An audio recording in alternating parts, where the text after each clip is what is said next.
기본적으로 페이를 만들었지만 서비스가 안 돼요. 그래서 다음 카카오가 은행을 만드는 이유는 단지 페이 자체가 핀테크가 아니라는 거죠.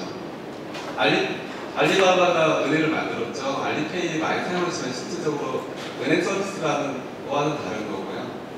그러니까 일반 은행과 인터넷 전문 은행은 인터넷 전문 은행이 일반 은행의 뭐 자회사 개념이나 이런 뭐 서비스를 단순하게 은행 서비스를 하겠다고 해서 만들어진 은행이 아니고요. 현대는 은행과 경쟁을 할 수 없지만 향후에 이 온라인 세상, 인터넷 세상에서는 전체 금융이 인터넷으로 가거든요, 온라인으로. 그럴 때는 이제 한 10년 있으면 동일한 은행과 이제 경쟁이 가능한 거예요. 가장 큰 차이점은 현재는 인터넷 전문은행이 아주 작지만 향후에 어떤 서비스를 하든 기존 시중은행과 대등하기 때문에 그 원리에서 우리나라도 핀테크 때문에 인터넷 전문은행을 만드는 거예요. 뭐 금융위기가 뭐 전 세계적으로 뭐 그냥 딴 데가 만든다고 만드는 게 아니고요. 향후에 모든 금융 서비스는 다 인터넷으로 갈 거고요. 기존 시중은행도 다 인터넷으로 올라올 거예요. 그때 누가 더 경쟁이 되는지 핵심은 누가 더 소프트웨어를 잘 만드느냐죠. 지급 결제 만드는데 2년 걸렸다 그러면 그 회사는 그렇게 수준이 높은 건 아니거든요. 왜냐하면 인터넷 전문은행 만들 때 실제적으로 허가받을 동안 1년 이내로 오픈해야 돼요. 그러면 그렇게 오픈할 수 있는 기업이 누구냐는 거죠. 국내에서는. 그리고 인터넷 전문은행이 수익성은 없는 건 맞아요. 그러면 수익성 어떻게 낼 거냐? 그것도 이제 고민거리라는 거죠. 그러면 어떻게 낼 거냐? 이제 그런 부분에 대해서 좀 설명을 드릴 거고요. 그리고 인터넷 전문은행 일반 은행의 서비스와 동일하게 이제 대등관계로 교체되고요. 단지 처음에는 작게 출발을 하는 거고요. 그 다음에 커지면 나중에 동일하게 된다는 거죠.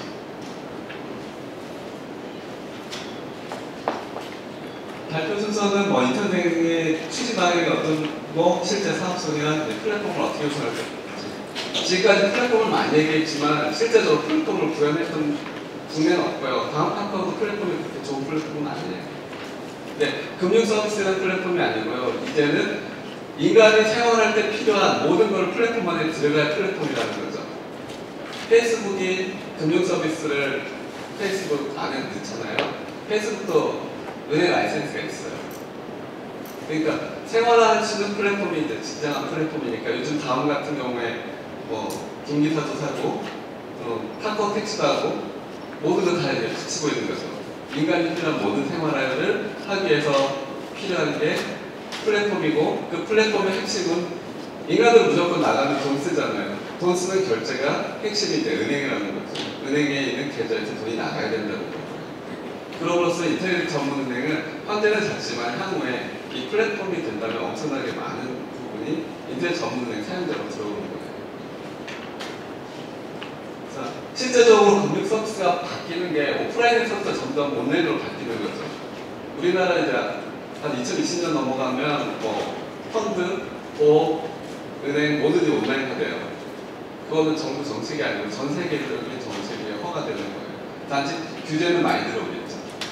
그러면서 실제적으로 지금 뭐 제휴해서 예전에는 뭐 복합 상품 만들어서 오프라인으로 팔았는데 향후에는 그게 전부 온라인으로 되고요. 그 다음에 금융 서비스 중에서도 나눠서 서비스가 가능해요. 그러면 미국 같은 데는 인터넷 전문은행도 있고 핀테크 기업도 엄청 많아요. 서로 틈새가 다 보이는 데는 취급하는 거죠. 아까 랜드클럽 같은 데 P2P 대출하는 데 들으셨잖아요. 랜드클럽은 신용평가 모형을 관리하는 직원만 100명이에요. 우리나라 웬만한 은행보다 많아요. 그리고 8%는 없어요. 그래서 우리나라가 크라우드 펀딩법에 P2P 대출이 제외된 이유가 영장이 안 돼서 제외시킨 거예요. 정부 규제가 아니고요. 모형을 만들면 당연히 풀어주는 거죠. 중국에서 크라우드 펀딩에 대한 거를 알리바바한테 또 허가해줬어요. 네가 만들라고. 중국에서 알리바바가 빅데이터 분석이나 이런 걸 제일 잘하잖아요. 그리고 돈도 제일 많아요. 근데 우리나라는 누가 할 거냐 이거죠. 그런 게 없다는 거죠. 핀테크의 핵심은 실은 데이터 분석해서 누구한테 돈 벌면 개인화 서비스하면 돈이 들어온다는 거죠. 미국의 핀테크 업체들은 전부 다 개인화 서비스하는 업체예요. 기존 시중은행은 개인화를 못하는 거죠. 왜? 기존 시스템이 엄청 커요. 그거 바꾸는 돈이 너무 크다는 거죠. 그러니까 점진적으로 이제 시중은행들을 가는 거고, 인텔 전문은행은 이제 급속히 가는 거가 단지 고객이 적다는 것뿐이고요. 그러면 핀테크라는 건 향후에는 전체가 다 모인다는 거죠. 금융수치가. 기술기관으로 모여 온라인 서비스가 가능한 거죠. 그 안에는 이제 빅데이터도 들어가고, 지금 우리가 스마트폰을 다 들고 다닌다는 건 뭐냐면 이거 자체가 IoT 기본 개념이에요. 어디 가나 내가 인간 중심으로 모든 데이터를 주고받는 거죠. 데이터가 지금 계속 켜져 있으시잖아요. 그러면 누가 제일 지금 이득이에요? 구글 폰이면 구글이고 애플 폰이면 애플이 제일 이득이죠. 여러분들 다 추적하고 계세요. 그러니까 애플페이, 구글페이 들어온 이유는 여러분들이 금융 쓰는 그것도 전부 다 데이터를 갖고 가겠다는 뜻이에요. 향후에는 아마 그쪽이 제일 강자가 될 거예요. 핀테크가 될 것이고요. 그래서 시중은행은 온라인에서 디지털 뱅크로 가는 거고요.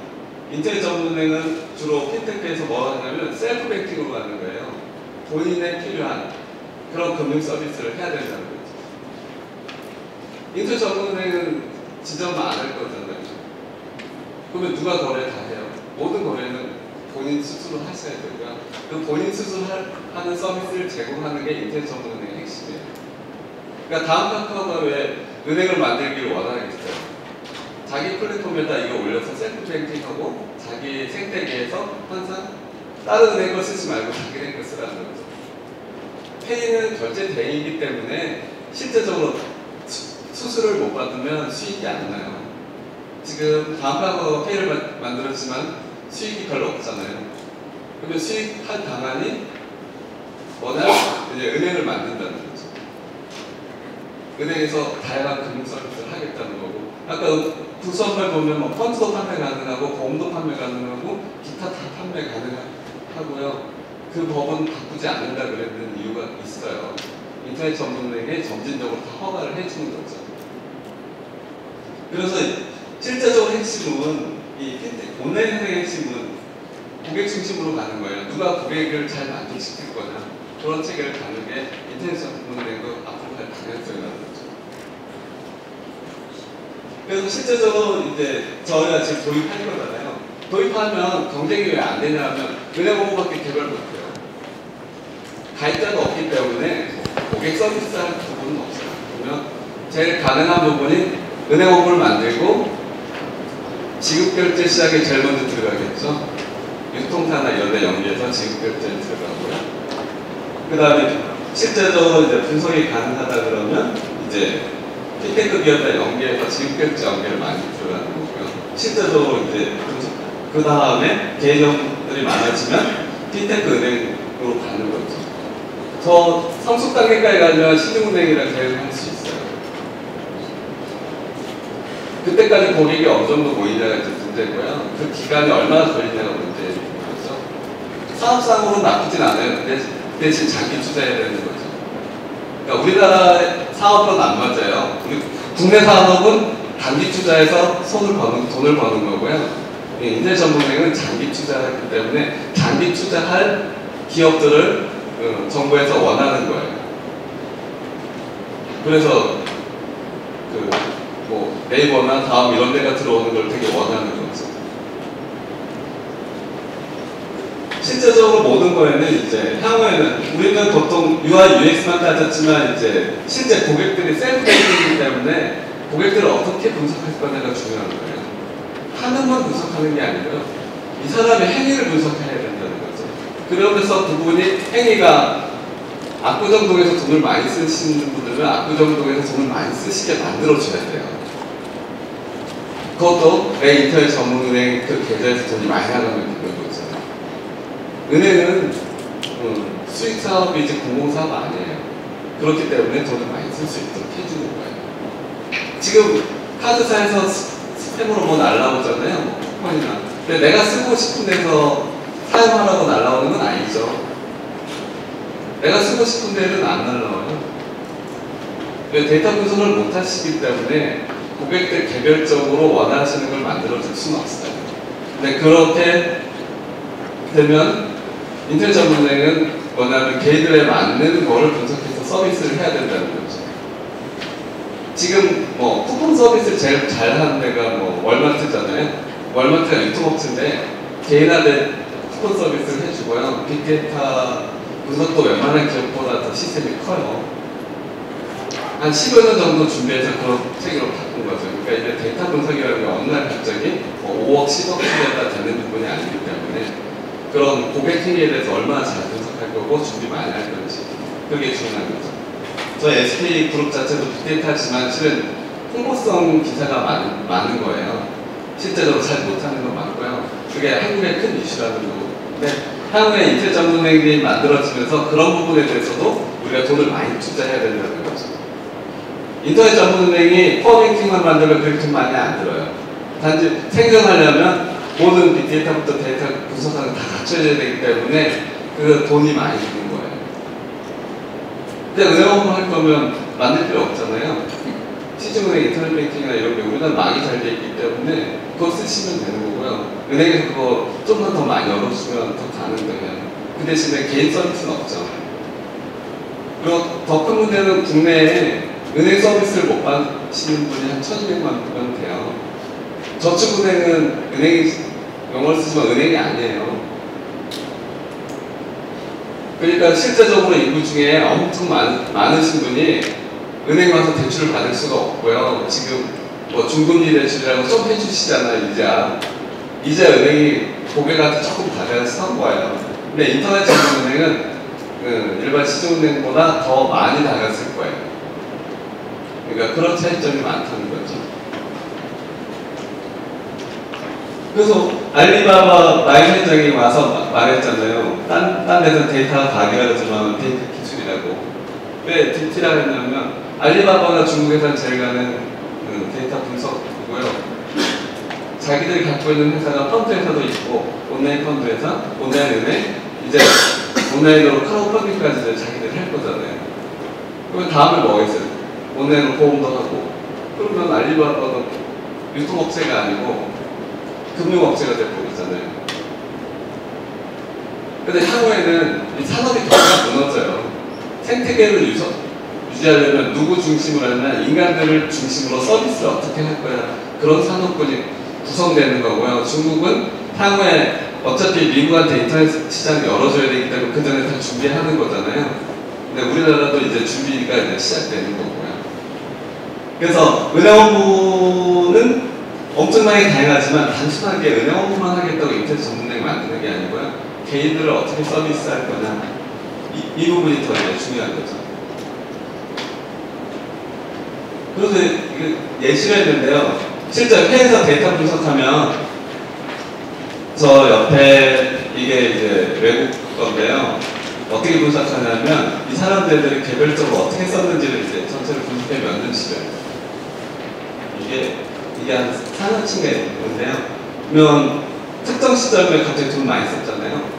이런 거를 개별적으로 다 분석해서 서로 가장 기준점을 만들고 그 다음에 이 사람들이 언제 돈 쓸 거냐 이런 걸 기준을 만들고 실시간으로 서비스하는 거예요. 빅데이터라는 게 빅데이터냐면 정말 많은 데이터를 갖고 사람의 행위를 분석하는 거예요. 금융 같은 경우는 사람이 행동을 하지 않으면 알 수가 없죠. 이사 갔다 어차피 대출 받으실 거잖아요. 그러면 가구 사면 대출, 여기 뭐 여기 보면 뭐 퍼니처가 여기가 많이 샀다 그러면 분명 이사 가신 거예요. 그러면 이런 특성이 있는 사람들은 이사 가면 가구 많이 팔면 가구 회사랑 뭐 이케아랑 손잡고 쿠폰 보내주면 내 거로 결제하면 당연히 할인 더 받는 거죠. 이런 체계가 돼야 된다는 거죠. 플랫폼은 이렇게 다음과 것처럼 간단히 이렇게 구성됐다고 플랫폼이 아니에요. 그 뒤에서 그 개인에 맞춰서 서비스하는 것까지 다 뭉쳐져야 플랫폼이라는 거죠. 자, 그러면 어떻게 사업 추진할 거냐 이거죠. 핵심이 셀프 뱅킹이잖아요, 인터넷 전문가는. 근데 어떤 셀프냐, 그냥 알아서 쓰시라는 거예요. 그 대신에 심플하게 만들어주겠다는 거죠. 근데 우리나라의 규제가 되게 심해요. 어떤 경우는 이런 거래는 무조건 남겨야 돼요. 근데 그거를 은행 업무도 모르시는 분, 일반 개인들한테 거래를 하라 그러면 거래가 되겠어요? 아무도 인터넷 전문은행 안 들어오죠. 그러려면 개인들한테 어떻게 하면, 자, 내가 우대를 받으면 지금은 전부 다 수수료를 다 면제시켜 주잖아요. 그러면 향후에 어떻게 하면 전부 다 이 사람들한테 내가 쓰고 있으면 내가 받는 신용등급이나 내가 하는 고객 우대나 이런 부분이 전부 다 나한테 보여야 돼요. 지금 아무도 안 보여주잖아요. 은행에서 지금 내가 어느 정도 점수인지 모르시잖아요. 고작 아는 게 등급밖에 없잖아요. 신용하면 등급이 떨어지면 뭐 가끔 뉴스에 나오잖아요. 신용카드 많이 써서 결제도 잘해야 되는데 등급이 떨어졌으면 그건 이유가 아니에요. 우리나라 심의사 평가가 그래요. 돈 잘 갚으면 은행한테 이득이고 카드한테 이득 줬는데 왜 내가 신용등급이 떨어져야 되냐 이거죠. 왜? 그때 돈 쓸 일이 많아서 대신에 카드로 긁었다는 것밖에 본인 행위한 건 없는데 나중에 대출받을 때 금리가 왕창 오르잖아요. 그렇게 해서는 안 되고요. 그런 부분들을 전부 다 개인의 입장에서 개인들이 볼 수 있는 화면에서 다 보여줘야 된다는 거죠. 그게 뭐냐면 실시간 소통이야. 셀프뱅킹은 실시간 소통이에요. 내가 은행원도 없는데 누구한테 전화해서 내가 이거 해달라고 할 수가 없어요. 콜센터가 생기긴 하지만 콜센터 전화하시면 전화 안 되잖아요. 내가 직접 하는 게 더 빠를 수도 있다는 거죠. 그런 체계로 가야 된다는 거예요. 그 다음에 이게 뭐냐면 저희 나라는 아직 비트코인 제대로 못하지만 포인트도 현재 전부 다 현금으로 충당돼요. 그러면 지금 저희 입장에서는 뭐냐면 이제 비트코인은 거래소를 못하지만 은행은 거래소 역할을 할 수 있거든요. 포인트라도 지금 거래 안 되죠. 포인트 그냥 날리시잖아요. 그러면 인터넷 전문은행 같은 경우는 포인트 거래소를 만들 수 있어요. 그런 거를 만들고 모든 포인트 연결해서 여기서 현금화 하시는 거예요. 아마 1년에 쌓여있는 포인트가 돈으로 환산하면 몇 조가 넘어요. 그러니까 그것도 엄청난 돈이죠. 은행 입장에서는 그 몇 조가 들어오면 그거하고 운영할 수 있어요. 고객이 많지 않아요. 네, 예대마진을 갖고 수익 볼 수 있는 은행들은 지금은 없거든요. 그런 자금을 어떻게 운영할 수 있는지 그런 부분을 만들어야 되는 거죠. 이건 원래는 이런 건 설명 안 하고요. 원래는 안 하고 실은 저희가 사업자를 같이 하면 되는데 네, 이런 것도 개발하기 되게 어려워요. 근데 다 공유해서 실제 사업할 때 개발을 잘 해야 되는 게 제일 중요한 거예요. 국내에서는 실은 이런 정보 잘 공유 안 하고 해외 사례만 되잖아요. 해외 사례가 중요한 게 아니고 국내 시장이 더 중요한 거기 때문에 저희 회사는 발표해 드리는 거예요. 그리고 이제 데이터 분석 어떻게 할 거냐? 거의 대부분의 소셜 데이터 하는데 아까 뭐 랜딩글 P2P 대출이 뭐 소셜 데이터만 한다지만 실은 금융 데이터 플러스 소셜 데이터 하는 거예요. 소셜은 보조적 역할이지 주 역할은 아니에요. 그러면 인터넷 전문은행도 동일하다는 거죠. 그러면 소셜 데이터를 더 많이 갖고 있는 네이버가 인터넷 전문은행 하면 더 좋은 효과를 보겠죠. 그 다음에 개인 상품도 정말 개인에 맞춰서 돼요. 우리가 P2P 대출 금리 동일하잖아요. 중금리 대출 금리 똑같아요. 근데 내가 왜 그 금리를 받아야 되는지도 없잖아요. 등급 때문에 그 금리 받아야 되면 또 잘못된 거죠. 등급이 9등급밖에 없어요. 전 국민을 5천만 명이면 9등급에 하면 너무 많은 사람들이 들어가잖아요. 따져도 그 세분화할 방안이 없어요. 그러니까 그런 걸 세분화해야 된다는 거죠. 미국 P2P 대출은 세분화돼요. 금리도 되게 높아요. 6%부터 20몇 %까지 받아요. 세분화되어 있다고요. 당신이 다 갚으면 금리가 점점 내려가요. 근데 우리는 다 갚으셔도 금리 안 내려가실 거예요. 그 등급을 벗어나지 않으면 금리 안 내려가요. 그리고 그것은 은행들이 땅 짓고 향치는 거잖아요. 그러니까 그런 거를 이제 배제시켜야 되는 거죠. 한국에는.